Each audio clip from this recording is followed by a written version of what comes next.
Sa iba pang balita, isinusulong ng isang mambabatas ang pagtatanim ng ilang-ilang sa lalawigan po ng Pangasinan.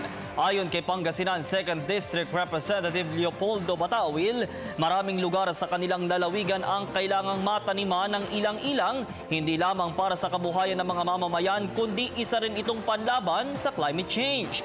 Binanggit pa ni Batawil, aktibo siya sa patuloy na pagsusulong ng mga paraan para mapangalagaan ang kalikasan at labanan ng global warming.